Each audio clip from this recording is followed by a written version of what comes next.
The stars had always seemed quiet to humans, like silent witnesses to history. That silence broke the day the alien fleets arrived. They did not come with greetings or trade offers. They came with warships so large they cast shadows over entire cities. People ran into the streets and stared upward as the skies filled with fire. Humanity had always believed first contact would be peaceful, but the aliens did not come for peace. They came for power. The aliens, called the Vaynor, had ruled half the galaxy for centuries. Their armor was smooth and shining, their weapons humming with energy far beyond human technology. Yet they had made one mistake. In their arrogance, they captured someone precious, someone they called the princess. She was not human. She was one of their own, taken by political enemies within their empire and chained as a tool of control. To the Vaynor leaders, she was leverage. To humanity, she was a symbol. No one had expected a single man to step forward. He was not a general, not a politician, not even a soldier in rank. He was only a human who had lived through the first days of the war, watching his home burn. His voice rose louder than the chaos around him, carried through broadcasts and echoes across battlefields. He warned the aliens in words that became unforgettable: release the princess, or humanity will rise against them with everything it has. The Vaynor laughed. They saw humans as fragile, soft creatures from a small world. To them, humanity's fleets were weak, its armies untested, its courage nothing but a spark waiting to be crushed. They ignored the warning. They kept the princess bound, her cries silent behind walls of steel and energy fields. Their arrogance blinded them, but the human who spoke did not stop. His words spread like fire. Soldiers who had lost families carried his warning on their lips. Scientists who had once studied the stars now built weapons from desperation. Miners dug deeper for metals, factories thundered day and night, and entire cities turned into fortresses. Humanity was no longer scattered and afraid. It was united by a single truth: if the aliens would not release the princess, then they would pay a price they could never imagine. The first battles were brutal. Alien warships burned through Earth's orbit, their weapons tearing apart defenseless satellites like paper. Soldiers in black armor marched through ruined towns, their glowing rifles cutting down anyone who resisted. Yet the humans fought back. Old tanks rolled from forgotten bases. Fighter jets, outdated but still fast, screamed into the skies. Even farmers carried rifles into the fight. Humanity was bleeding, but it did not break. The Vaynor commanders reported back to their empire with pride. They told their rulers that the humans resisted, yes, but resistance would not last long. They spoke of victory as if it was already written in the stars. But behind their reports, something was changing. Every day, the humans learned more. Every battle taught them how to strike harder. And every soldier whispered the same vow, the vow given by the human who had spoken the warning. Deep inside one of the alien flagships, the princess sat bound in a prison of light. She was beautiful and strange, her skin shimmering faintly under the glow of the energy fields. Her eyes held sorrow, but also fire. She heard the stories carried even into her cell. A human had spoken for her, and humanity had risen because of her. She pressed her hands together, whispering to herself. The aliens believed she was a hostage, but she knew the truth. She was a spark that had awakened a storm. The human who gave the warning stood now among soldiers. His face was marked by smoke and dust, his voice rough but unshaken. He was no longer just a man. To his people, he was the promise that they were not weak. He was the one who dared to tell the galaxy that humanity would not bow. He carried no crown, no medals, no power given by leaders. Yet men and women followed him, because he believed in them when no one else did. The war had only begun, but already the balance of power was shifting. The aliens thought they had broken humanity's spirit by capturing their princess. Instead, they had given humanity a reason to fight. The man who warned them had lit a fire that would burn across the galaxy. And though the aliens could not see it yet, The war they had started would not end with their victory. It would end with their empire shaken, their arrogance shattered, and their chains broken. The first human fleets launched into the stars. Old ships reforged with new weapons, engines glowing like angry suns. Humanity was no longer defending, it was striking back. Asterisk, the human who had given the warning did not ask to lead. He never called himself a commander. Yet, when battles came, soldiers looked to him. His name was spoken across ruined cities and whispered in secret bases. People said he was a man who had faced the aliens without fear. People said he was the one who reminded them what it meant to be human. The Vainer did not see him as a threat. To them, he was a single voice lost in the chaos of war. But they were wrong. That voice had become a call that united millions. His warning had turned into a promise. Humanity would not stop until the princess was free. One night, as the stars burned above a shattered battlefield, the man walked among survivors. Fires smoldered, smoke rising into the night sky. Wounded soldiers groaned, clutching at their burns and cuts. The air smelled of blood and ash. He knelt beside them, speaking softly, telling them to hold on, to fight one more day. Even when his own body ached, even when his clothes were torn and stained, his eyes burned with the same fire that carried him from the beginning. Across the galaxy, the princess still sat in her glowing prison. She had heard the guards laugh. They mocked humanity, saying the little world would soon kneel. But she knew better. Every rumor, every whisper that reached her cell told a different truth. She heard that cities refused to surrender, that old ships were being reforged into war machines, and that the man who had warned the aliens was now leading fleets into battle. She closed her eyes and whispered his warning to herself like a prayer. The aliens sent their armies to crush him. 1,000 soldiers in black armor dropped from the skies, rifles humming with deadly light. They expected the humans to scatter, to break under their power. But when they reached the ground, they found something else waiting. Trenches carved into the earth. Cannons built from pieces of scrap and broken machines. And in front of it all stood the man. He did not hide behind walls. He stood in the open, dust swirling around him as alien soldiers aimed their weapons. For a moment, it was quiet. Then his voice cut through the silence. He did not speak of surrender. He spoke of freedom. He spoke of the princess bound in chains. He spoke of every family burned, every child lost, every life crushed under alien rule. And then he raised his hand, signaling the humans. The battlefield exploded. Cannons roared, sending fire into the alien ranks. Fighters screamed from hidden hangars, launching missiles into the skies. Men and women with nothing but rifles rushed forward, their voices rising like thunder. The aliens answered with their advanced weapons, burning holes into the earth, cutting down fighters as they charged. But the humans did not run. They pushed forward, even as fire rained around them. The man fought in the middle of it all. He carried no shining armor, no weapon of alien design. Just an old rifle and a determination that never broke. Every shot he fired echoed louder than alien cannons. Every step he took carried soldiers behind him. He was one man, but in that moment, he was the heart of humanity itself. The aliens could not understand it. Their weapons were stronger, their armor unbreakable, their ships vast and powerful. Yet the humans kept coming. Wounded soldiers pulled themselves to their feet.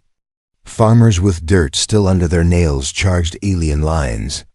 Scientists who once wrote on chalkboards now threw grenades. Humanity had become something the aliens had never seen before, united. When the smoke cleared, the ground was littered with bodies. Humans lay beside aliens, the soil soaked in blood. But the Vainer soldiers who survived began to retreat. They had never faced an enemy who fought even when hope seemed lost. They had never seen a man stand against an army and refuse to fall. They returned to their commanders with shame, whispering that humanity could not be broken. The man did not claim victory. He stood among the wounded and the dead, silent for a long time. His chest rose and fell heavily, his rifle blackened with smoke. Around him, soldiers looked to him not as a man, but as something greater. He was proof that humans could defy even the mightiest empire, far above. In the cold halls of the alien flagship, the princess felt her chains tremble. For a moment, the energy field flickered. She looked up, her eyes widening. Somewhere out there, a battle had been fought, and though she could not see it, she knew the truth. Humanity was still standing. Humanity was still fighting for her. The alien commanders were furious. They ordered more fleets, more fire, more destruction. They swore the human would be captured and crushed, his body displayed as a warning. But deep in their cold hearts, doubt began to grow. For the first time in centuries, the rulers of the Vanar realized their empire was not unshakable. A single human voice had turned an entire world into a storm dot, and that storm was only just beginning. The alien commanders believed they only needed more force. If one fleet had failed, then 10 fleets would crush humanity. If one army was broken, then 10 armies would burn Earth into ash. That was how the Vanar ruled the stars through overwhelming firepower. But as their fleets darkened the skies, they did not realize they were teaching humanity something new. Every defeat had become a lesson. Every fallen soldier had left behind a warning. Scientists, engineers, and fighters gathered scraps of alien technology from broken battlefields. They studied it day and night, taking it apart, finding weaknesses. The humans did not have centuries of empire, but they had something sharper - adaptation. The man who gave the warning was always in the middle of it. He did not hide in command rooms or give orders from far away. He stood with the soldiers, fought beside them, and carried the same wounds they did. His presence gave strength to those around him. When people saw him rise after every battle, they began to believe that perhaps humans could do more than survive. They could win. One night, in the ruins of an abandoned city, he stood before a group of engineers. They showed him a weapon, built from the remains of an alien rifle fused with human metal. It glowed faintly, unstable but powerful. "It's dangerous," the engineers warned, "but if we learn to control it, it will change everything." He looked at the weapon and nodded. "Then we control it," he said simply. That was the way of humanity, now turning every weakness into strength far above. In her prison of light, the princess closed her eyes. She felt something she had never felt before. The energy fields around her cage flickered again. Not because the aliens were careless, but because the humans were pushing against the Empire harder than ever before. Her heart raced. She whispered to herself, "He is still fighting." The aliens began spreading fear among their own ranks. They told soldiers that the human was not just a man, but something unnatural. They claimed he could not be killed, that he carried fire in his blood, that death itself stepped aside for him. They tried to use these stories as warnings, but instead, they became fuel for the humans. If the aliens feared him, then he was more than a symbol, he was a weapon. The next great battle came in the mountains, where snow and ice cut across the land. The Vanar dropped legions of armored soldiers, their machines crushing the ice under heavy steps. The cold did not matter to them. Their armor was sealed, their weapons glowing. They thought they would sweep across the mountains with ease, but the humans had learned the land. They hid in caves, tunnels, and cliffs.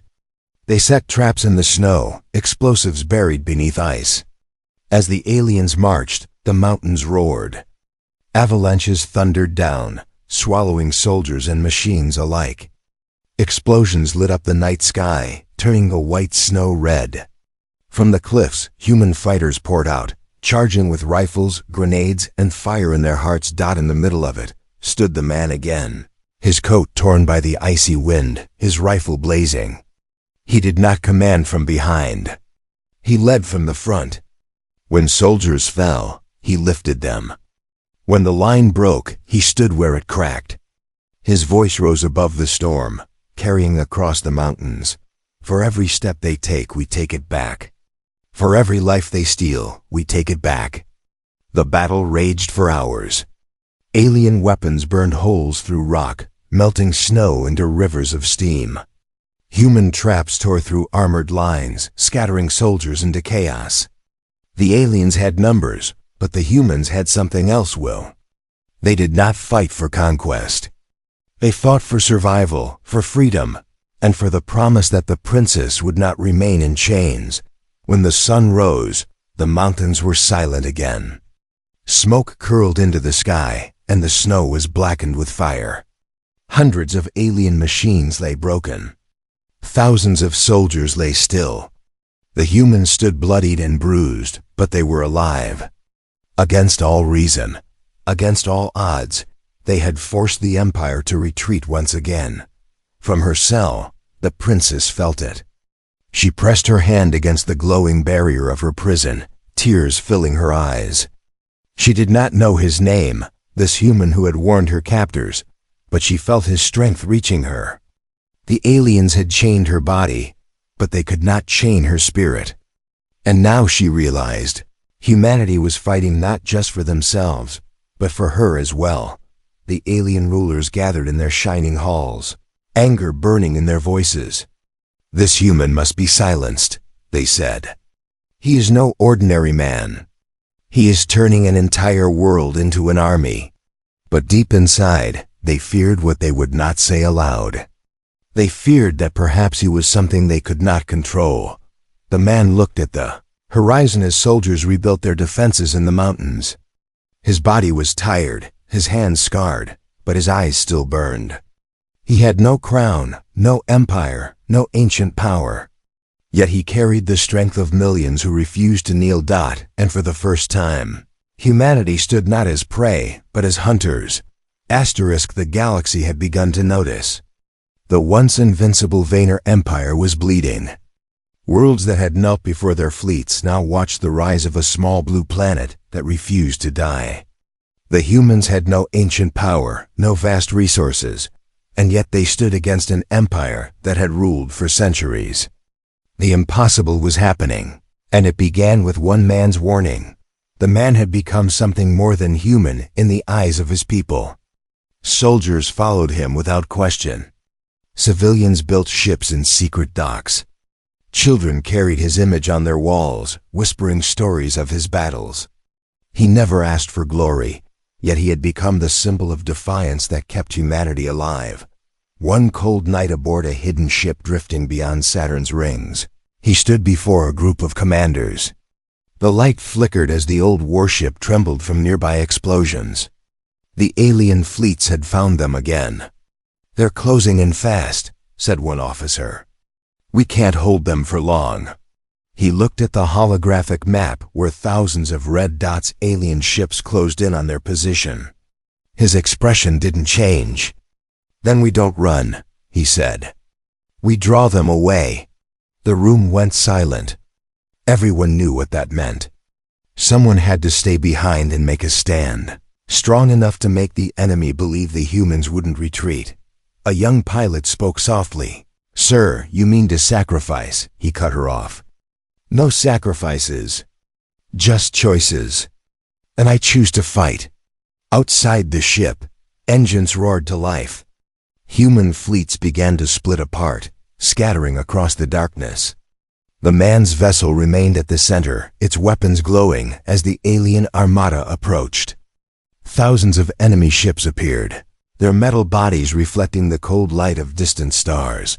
The Vayner commander on the lead ship laughed. "There he is," he said. "The human fool who thinks courage can defeat power." The man looked out the viewing window, his reflection merging with the stars. "Let's remind them," he whispered, "what courage really looks like." The first volley of alien fire struck like a storm. Explosions lit the void, shaking the human ship violently. But instead of falling back, the humans pushed forward. They charged through the rain of plasma, firing every weapon they had. Old cannons, railguns, even missiles made from scavenged mining equipment, all filled the stars with light. Alien ships burst into flames, one after another. The humans fought like they had nothing left to lose. And in a way, they didn't. This was their moment to show the galaxy that humanity would not vanish quietly. The man stood on the bridge, calm amid chaos. "Target their engines," he ordered. "Cripple them, don't chase them." Every shot that hit its mark sent waves through the alien formation. For the first time in their long history, the Vayner ships began to retreat, not from superior weapons, but from human will. Meanwhile, deep inside the alien empire, the princess awoke from a restless sleep. Her cell pulsed with dim red light. The guards were shouting, alarms echoing through the halls. She pressed her hand against the transparent barrier and felt the vibration of distant battle. Somewhere out there, beyond the void, she knew who it was. The human had come closer. She could feel it. She whispered into the air, "Don't stop now." In the following days, the galaxy trembled. Human ships appeared where no one expected them, striking supply lines, rescuing prisoners, vanishing into dark nebulae before the Vayner could respond. They were no longer the hunted. They were the storm. Across alien worlds, slaves of other species began to rise. They had heard of the humans, how they fought for a single captive princess, not even their own. If such a people could fight for someone beyond their kind, then perhaps freedom was not a dream after all. The Vayner Council gathered in their grand chamber. Holographic flames flickered around them as reports of losses filled the air. "They're just humans," one shouted. "They should be broken by now." Another voice, quieter but colder, answered, "Perhaps we were wrong about them." The man's ship limped through the darkness, its hull torn, its crew exhausted but alive. Inside, medics rushed through corridors, helping the wounded. The man sat alone in the command chair, his hand bandaged, his uniform burned at the shoulder. He looked out into the black void. "We're coming for her," he murmured. "No matter what it takes." On the alien flagship that held the princess, her guards whispered uneasily. One said, "The human fleets grow stronger each day. Their leader defies all logic." Another answered, "He is only human. He will fall like the rest." But the princess, listening in silence, smiled faintly. "Then you've never truly met a human," she said softly. As the days turned into weeks, the war began to shift. Alien planets once under Vayner control now burned with rebellion. Humanity was not just fighting, they were inspiring others to fight too. And the more the Empire resisted, the more the galaxy turned against it. The man's next mission was clear: reach the heart of the Vayner Empire, breach the flagship where the princess was kept, and show the galaxy that no one, not even gods, could chain freedom forever. He stood before his soldiers one final time before the great journey. "They took one life," he said, his voice echoing through the hangar, "and thought they could rule us all. But today, we show them that humans bow to no one." The soldiers shouted back, voices shaking the ship. Engines came alive. The fleet turned toward the stars. The road to the princess had begun. The Vayner Empire had never known fear. For centuries, their fleets had crushed entire civilizations. Their soldiers believed they were the hand of destiny itself. But now, the empire trembled. Entire colonies had gone silent. Armies that once marched across planets now vanished into the dust. Everywhere, there were whispers of a name the human who had warned them. At first, the alien rulers had mocked the stories. They called him a myth created by desperate people. But as more fleets disappeared, the laughter stopped. When soldiers returned, their voices shook. They said he fought like fire itself. They said he stood where death should have taken him, and yet he rose again. They said his army followed not for power, but for something stronger. Hope. Inside the alien capital, the streets were quiet. The skies glowed red with warning lights as massive warships hovered above the shining towers. The alien princess remained trapped in her cell at the heart of the empire. Her hair hung loose, her hands bound by glowing restraints. Every day, she listened to the whispers of guards passing by. They said the human was coming. They said humanity had broken through the outer defenses, and for the first time, the princess felt it, not just hope, but fear. From her captors, far from the capital, the human fleet moved through space like a living storm. The ships were patched with scars and built from broken metal, yet they moved as one. In the command ship, the man stood before a holographic map filled with stars. Around him, commanders waited for his orders.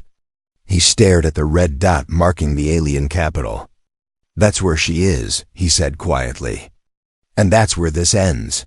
"Sir," one commander warned, "their defenses are too strong. If we attack, we might not come back." The man turned to him, his eyes calm. "We didn't come this far to go back." The fleet began its final approach. Engines flared blue, cutting through the void. Alien satellites detected them instantly. Warning signals screamed across the empire. Thousands of alien warships rose from hidden ports, forming walls of light and steel. The galaxy held its breath as humanity faced the largest armada ever assembled. The human ships charged. Every cannon, every railgun, every missile roared to life. The void between stars turned into fire. Alien ships returned fire, their plasma beams slicing through the black. Dozens of human vessels shattered into light, but the rest kept moving. They did not stop. They never stopped. On the alien flagship, the Emperor himself stood before a massive window, watching the battle unfold. His generals spoke in panic. "They're breaking through. The human fleet refuses to retreat." "Impossible," the Emperor hissed. "They're insects. Crush them." But the Emperor's eyes betrayed doubt. The humans fought with something his kind could never understand. They fought not for power, not for conquest, but for someone who wasn't even one of them.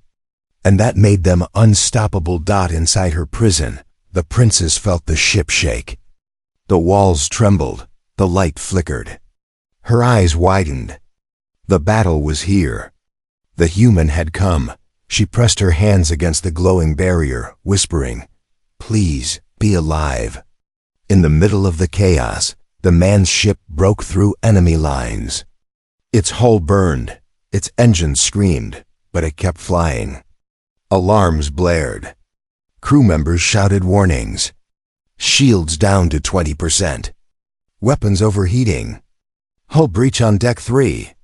The man stood firm. "Ignore it," he said. "We're not here to survive. We're here to finish this." He turned to his pilot. "Get me to that flagship." The pilot hesitated.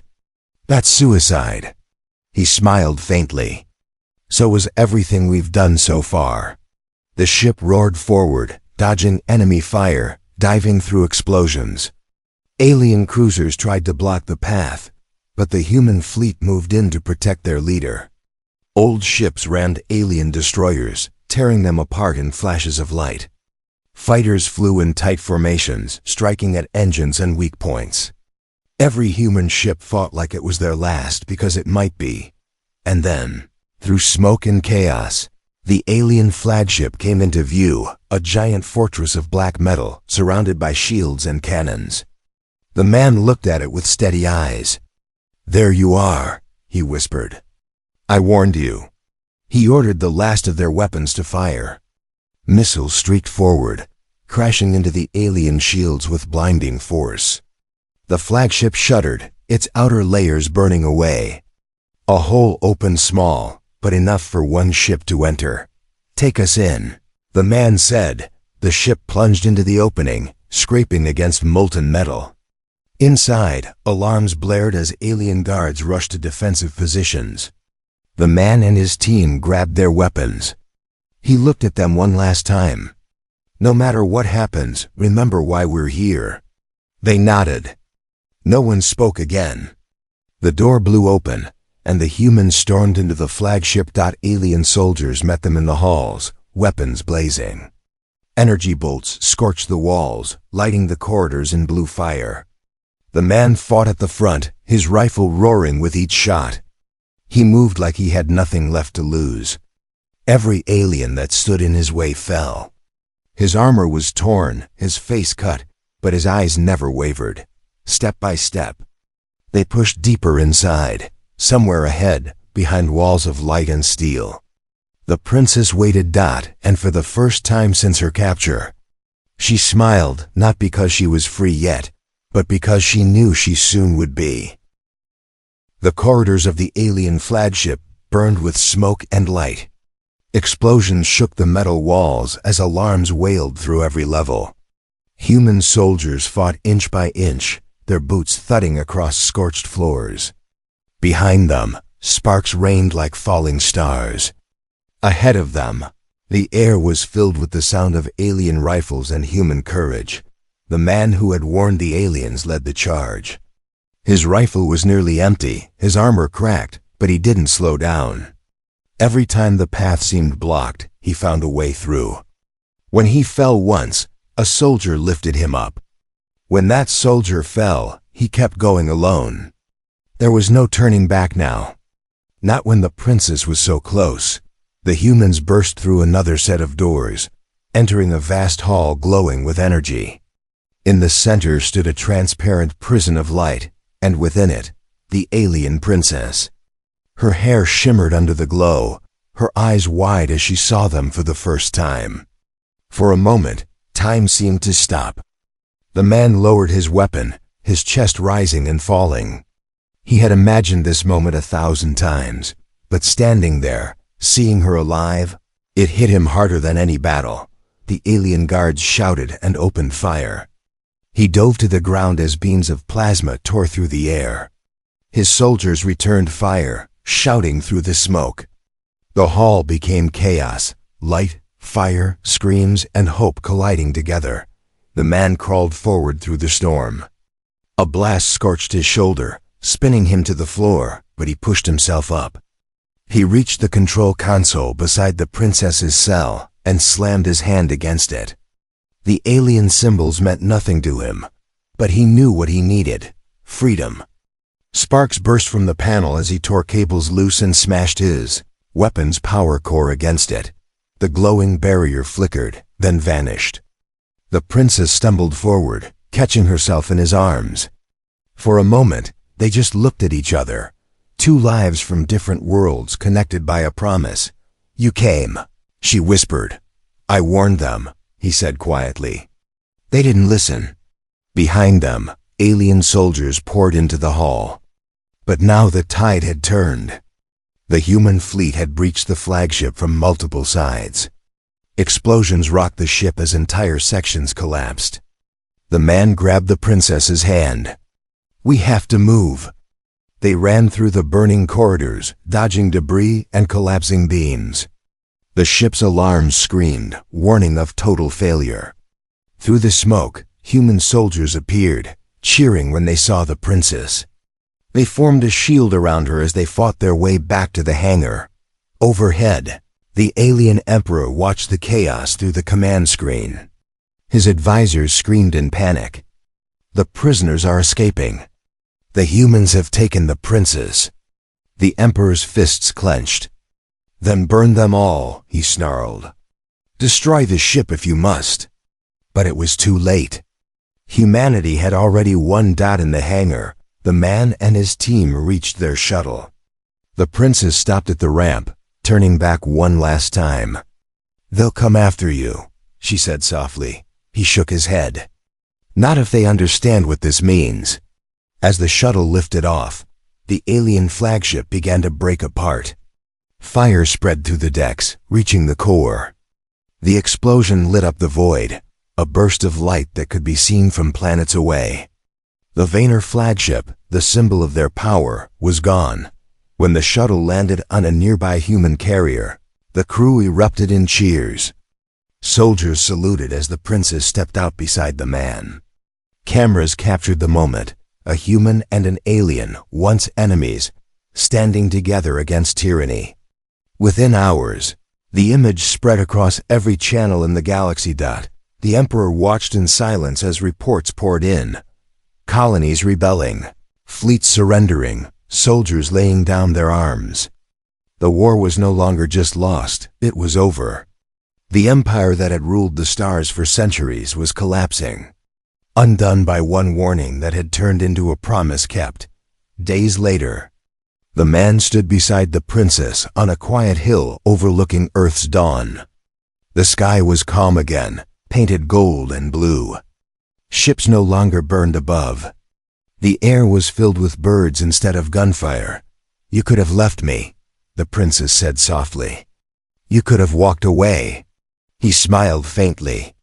"We don't walk away from those who are chained," he replied. She looked at him, her eyes bright. "Then humanity is stronger than any empire." He nodded. "We always were. They just forgot."